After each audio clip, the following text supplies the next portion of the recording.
Like, okay, we gonna answer it.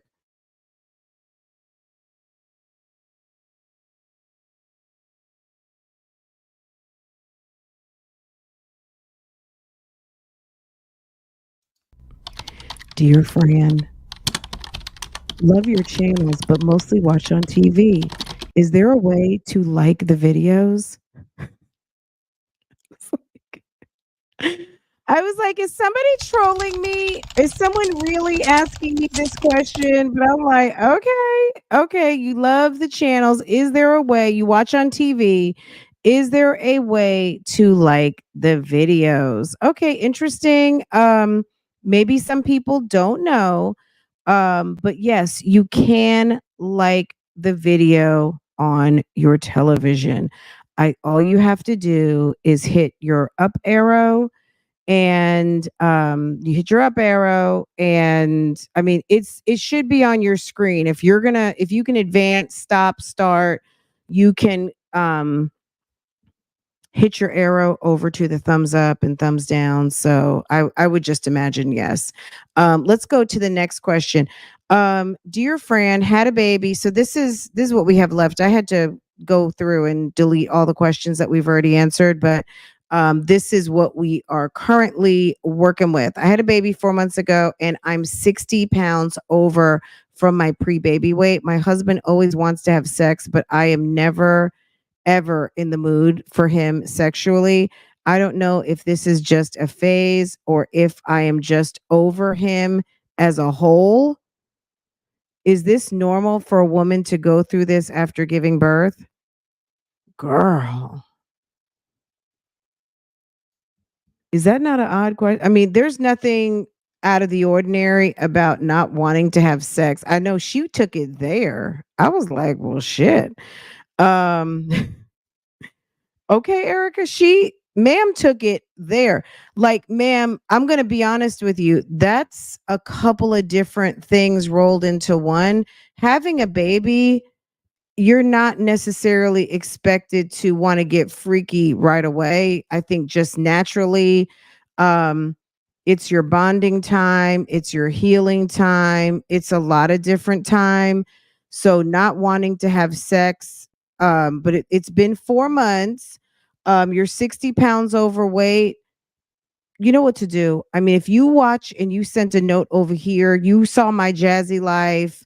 At the end of the day, no matter if you're thick with it, you're overweight, you're underweight, you got to do things that make you happy. If you're 60 pounds over pre baby weight, and that's not what you want, then you need to do some things to reverse it. And that's walking, exercising, swimming, which swimming is exercising, but working out, pushing away from the table, changing your diet, not eating after, getting yourself if you eat from 6 to 6, things like that. I'm not saying intermittent fasting, but not eating after a certain period of time, give up sugary drinks, drink more water, things like that.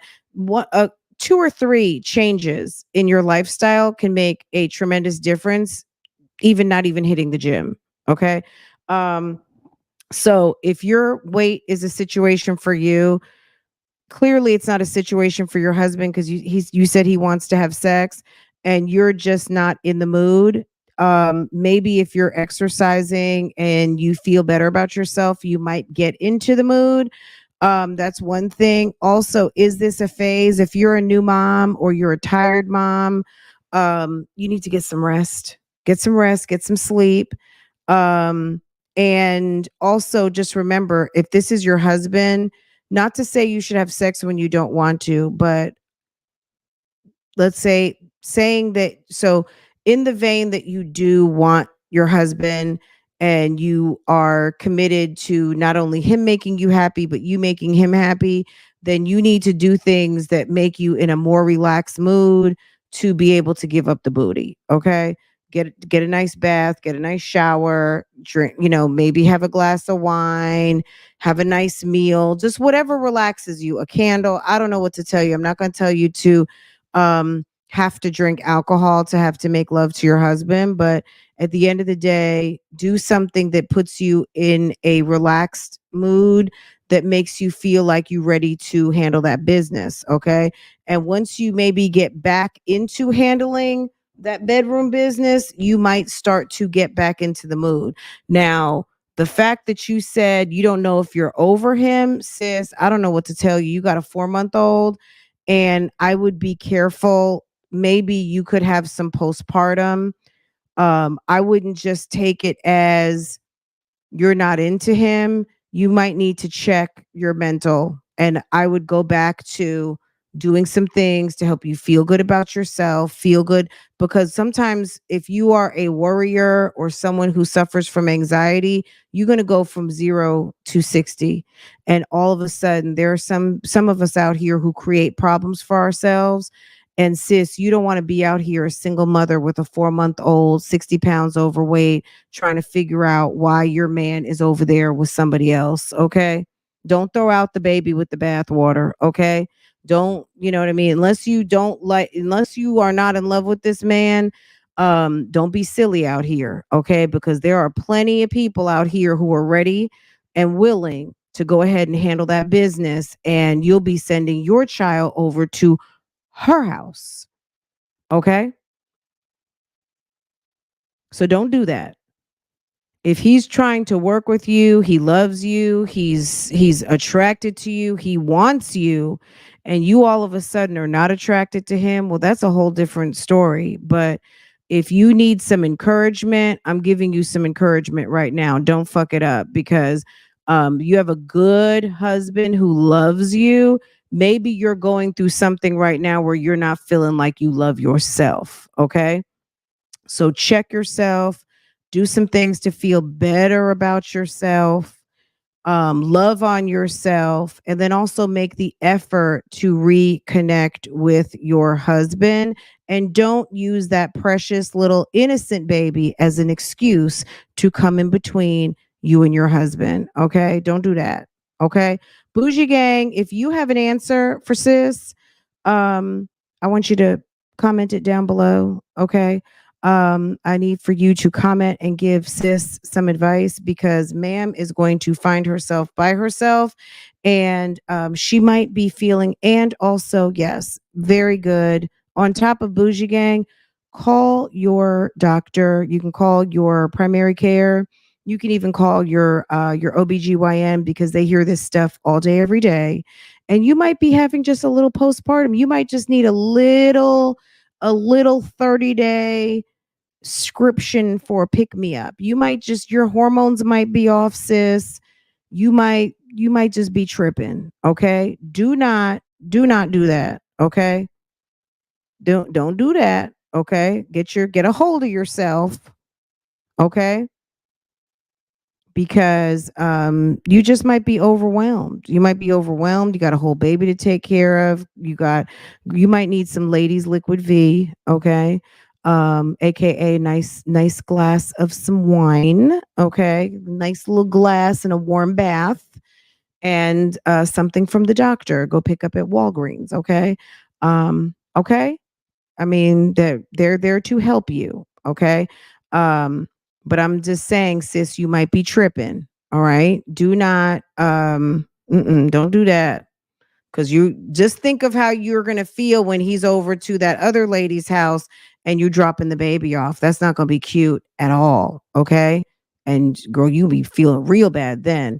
Okay, this is a long letter. We're gonna skip that one and go to the next one. I would really like to know the best ways to navigate it. I think, um, can we talk about this for a minute? I'm not gonna hold y'all long. All right, let's talk about this one too, real quick. It does sound like postpartum, but normally the postpartum we hear of doesn't always come around sounding like that, specifically. But yeah, it's not always something against the baby. It's girl, I mean, you might be feeling a way about your baby father, but that happens. That's natural. Okay. Dear Fran, I would really like to know the best way to navigate a less ethnically diverse workplace. I am already a very quiet person, but I can be passionate, and the same passion and words I have used have been deemed as overstepping, and someone of a different ethnic background or sex is even more empathetic and say it less courteously, and it's deemed okay. I'm just trying to toe the line. Okay. So I'm very confused because this says a couple of different things all at once. So I really would like to know the best way to navigate a less ethnically diverse workplace. So look, as someone who has been the one black person a lot in my life, the only in on my team, or sometimes one of a few at a company, um what I can tell you is this. Um It's a thing. It's a thing, but it shouldn't be every day you're pulling up in the drive, you're pulling up into the parking lot and feeling like I'm the only black person. I mean, being the only black person is nothing new. Okay? If you have just entered a portion of your career where you're the only, just understand that you are in a season when you are separating, you're being separated, not so much that you're separating yourself. Shit happens.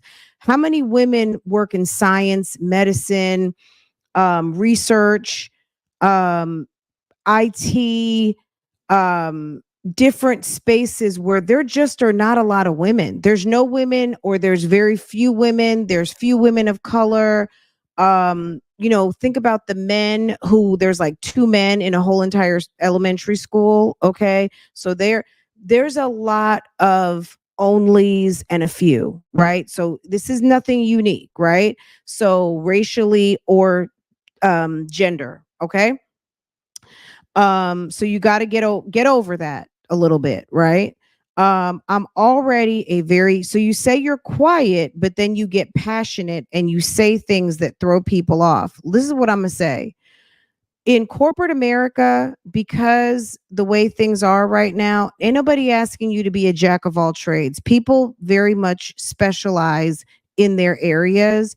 And one thing that I had to learn, um, as I got older in my career and more senior in my career, um, and maybe some things to my detriment, I I was always very able to kind of pick up the 360 of my work environment, and with ease, right? So when I say 360, I understood not only my desk, but I also understood what other people were doing, right?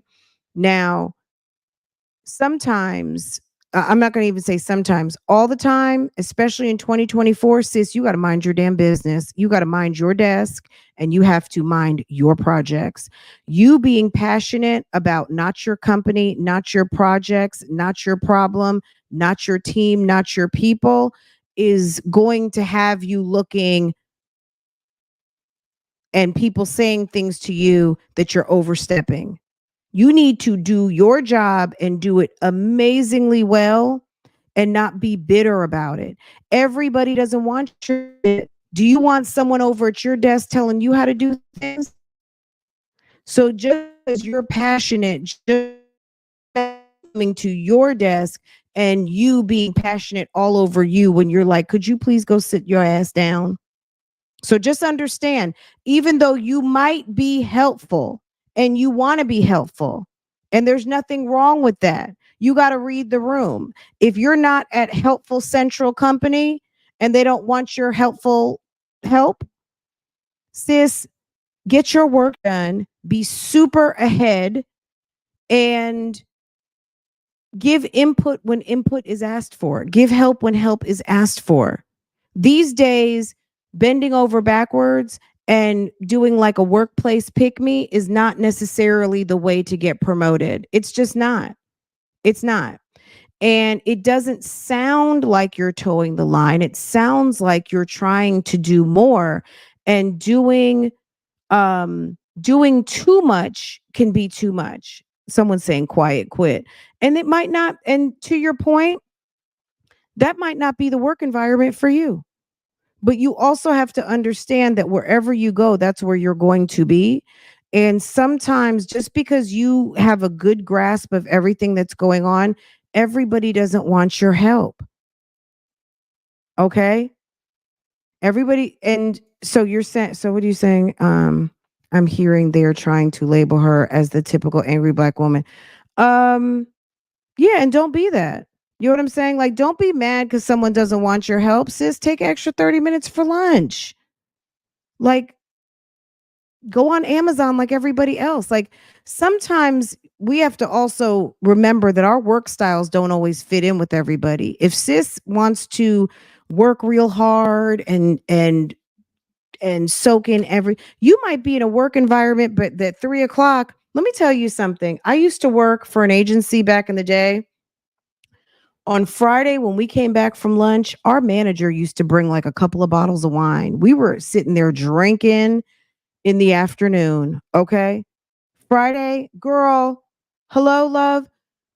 Friday afternoon, we were sitting there drinking, going next door over to Jersey Mike's, getting some sandwiches. Like, it was a party the last half of, like, because we were handing out paychecks and people were coming in to pick up checks, or everybody has come, checks have been delivered, checks have been picked up, girl, locking the door at 3 o'clock and just chilling in the office. Okay.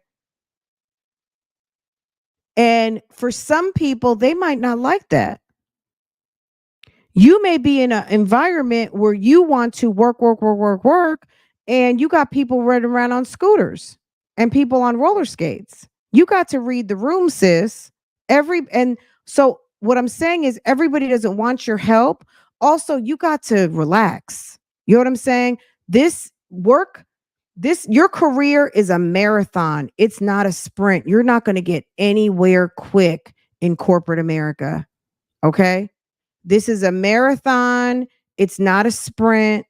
Sit your ass down, relax, perfect your job. To one of the sis's points, look for another job. If you don't like the environment, you don't like how they do things there, you are highly motivated, you want to be of service, you want to be used, you want to be a value add, sis, you might need to go somewhere else. They're not rocking with you like that over there. They're either not rocking like that there, or they're not rocking with you like that there. I hope that makes sense. Okay. Don't take it personal. It's just relax, relax, slow it down, go book a doctor's appointment, take some vacation time, get your half days, and relax. It is okay that they don't want your help. It doesn't make you not valuable. Someone else might want to keep their job. Maybe there are people out here who feel threatened by people coming to help them all the time. Okay. Sometimes people don't want your help. And it's not because you're not valuable. They may need to, they could be on a pip. You don't know what management has talked about.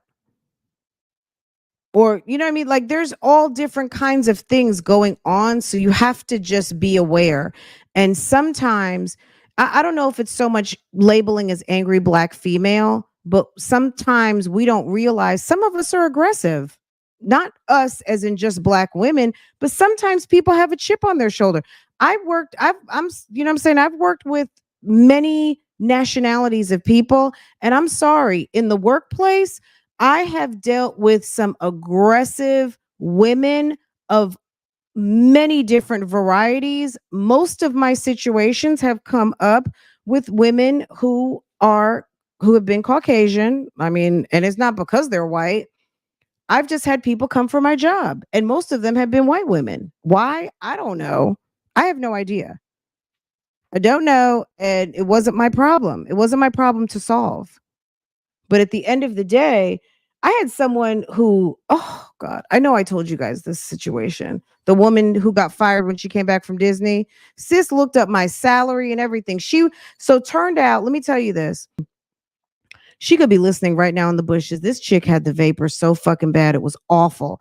So turned out, I was interviewing, we were both interviewing for the same job at the same time. I got offered the senior management recruiter, and she got offered basically a recruiter position. So I was hired at a different level, and I managed our assistant. So any of you guys who were ever on my channel, and when I had my birthday party, and the girl and a young lady named Shakoya came to my birthday party, she was our assistant, and she reported to me, but she worked for both of us. Anyway, long story short, it was about a year of this bitch undermining me all the time. I'm not going to say this other woman's name, but she was weird as fuck. Okay.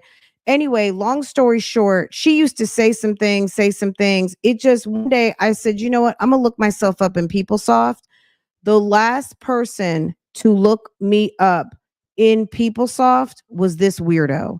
And she would have no reason to look me up in PeopleSoft. And you know how you can see the history? So she was looking on my compensation page. She was mad because not only so I didn't know that we had interviewed for the same job. She knew. I interviewed for the job.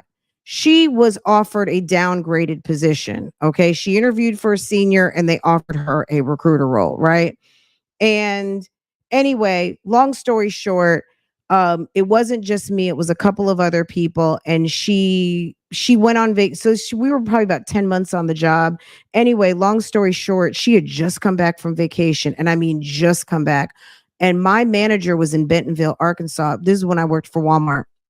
So we were at the it was the Global Shared Service Center, and we were still on this big recruiting project. We had to hire almost 2,000 people to fill up a center, right? Anyway, long story short, my manager from Arkansas was there on the Monday after Thanksgiving, and it was like, who travels the Sunday after Thanksgiving? And I knew it was going to be some shit. Like, it was just someone's getting fired, right? Anyway, they had security in the HR suite. Security was sitting there. Anyway, ma'am came into work late. She came into work, it was like damn near 9:30. Okay. And if anyone who has ever worked for Walmart, you already know, in the morning, all teams have a stand up.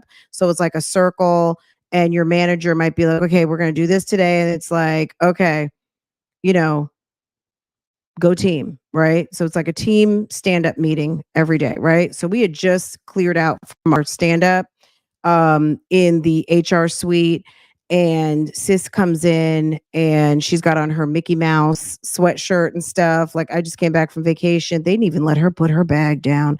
They walked her right in and fired her. And she sat out in the parking lot for like she hated me. She hated me. I've had people hate me for no reason, and I'm not going to say it because I was a black woman. I don't even know. I've had people come for me, lie on me, all kinds of stuff, but I've always done an amazing job. So this is my point, sis. If you're out here listening, do not fall into the traps of this ethnically diverse sticker that you want to put on it. You are always going to be separated apart. You could be separated because you're a woman. You could be separated from where you're from, what side of town you live on, what colleges you went to, whatever. At the end of the day, you have to do an amazing job and be so valuable that whatever the talk is surrounding you, what the haters might be saying, it's not even relevant because you are valuable. If you are an annoyance, that's a problem. If people, you got to read the room and learn how to take direction and instruction. Just because you think it's a value, it may not be. Okay. Even if you're there to help, not harm, other people are responsible to manage their desks. It's up to you that if you have time to find valuable things to do with your time. If you work for a large company, there could be educational modules that you could be going into. There could be some work that you're not finishing up. If you manage clients and you have a book of clients that you deal with, not just outside customers. I'm talking about if you are a project manager and you provide services for different areas of the business, you could be following up on emails, you could be following up, scheduling meetings. There is so much that you can be doing without bothering other people to impose on them because you decided that you're passionate. Be passionate about being a winner at your desk rather than trying to show everybody that you're a rock star. Be a rock star. That's my point. Um, so I don't know. You guys might say different, but I recognize that it sounds like sis might feel like her ambition is being quashed because she feels like she might be the only person of a particular background. Just remember they hired you. Remember, they hired you for a reason. You're there for a reason. Stop feeling like you got to do so much for everybody else and manage the business. Thank you. Manage the business that pays you and just slow down and relax. You know what I'm saying? It's a marathon, not a sprint. You don't have to bend over backwards, pop, lock, and drop and putty pop to be noticed at the job. You're going to be noticed at the job for doing an excellent job, not people saying that you're getting on their nerves, okay? And I'm sure you don't mean any harm, but everybody doesn't want your help. Okay? All right, guys. That's my best answer. Bougie Gang, if you have a different answer, let sis know. But I gave what was on my heart, okay? Um if you have a question and you think Bougie Gang can help you solve it, or you want it to me, dear friend, I need help. Think, go ahead. The link will be in the description box. Send me your question and we will try to help as much as we possibly can. Okay. This will be a standalone. I will put the dear Fran over to the side by itself in the dear Fran folder. I have another one I need to post. So I'll have a couple of those dropping on today. But yes, make sure to drop what you think on these dear friends. Okay. And if you have a dear Fran, drop it and we would love to talk about it. Stop being helpful, helping ass helper. Yeah, it's kind of workplace pick me, right? And I know it comes from a good place because I think in the 90s and the early 2000s, it was make yourself a valuable asset. Right now, while managers are trying to hold budgets together and maybe even add additional people because they know second or third quarter, ain't nobody want to offload shit off their desk. You know what I'm saying? Just think if you might not want to offload stuff off your desk. What makes you think the person next door wants to?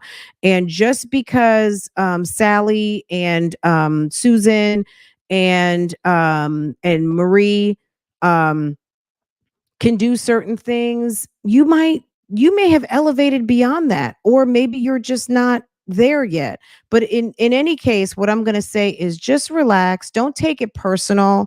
And in the workplace, when you are the only black person, you got to let that soak in and let that go. I mean, it's obvious, right? Don't, they know you're the only black person and so do you. Okay? There's no point in highlighting it. Just like, somebody might be the only Latina, somebody might be the only Asian, someone might be the one man in the office. You know what I mean? That everybody's aware and so are you. Don't think that nobody notices you're the only black person and don't think it's not noticed. But at the end of the day, you're there for a reason. Okay? They hired you because you're qualified. Don't feel like you got to tap dance and putty pop to prove it every single day because you decide you have passion. Put your passion into your own project. You might want to start a podcast instead of wasting energy that is not needed at the job site because they just want you to do what they hired you for. And I'm not saying be one of these, I'm just doing my job. Like, don't be all resentful about it. Use your time to your advantage. Okay. Use your time to your advantage or shop on Amazon. You know what I'm saying? Like, just chill. All right. Anyway, that's my best advice. Anyway, guys, this was fun. I had so much fun today. Guys, meet me over at Real Talk Bougie. Okay. Um, I meet me over at Real Talk Bougie. We're gonna have some fun. We got some videos to react to and learn the culture. The culture might be super laid back and it might be super like some people like to work at home. Like some people are just in the office for 3 or 4 hours and they're there to network, kind of socialize, take a meeting, and they're going to bounce and they'll be working till midnight. You may want to work your 8 hours in the office. You may not take your computer home. Whatever it is, learn the culture and govern yourself accordingly. And another thing, this is my best advice. Don't take things personally. Don't take it personal. That's it. Okay. Guys, have a wonderful day. You guys are awesome. I will see you over on Real Talk Bougie in a little bit. And that's it and that's all. Okay. Bye guys. Let me roll. Did not have my finger on that trigger. Okay, let's use this one. We're just gonna use this. Okay, bye guys. Take care. Have a wonderful day. I will see you guys later.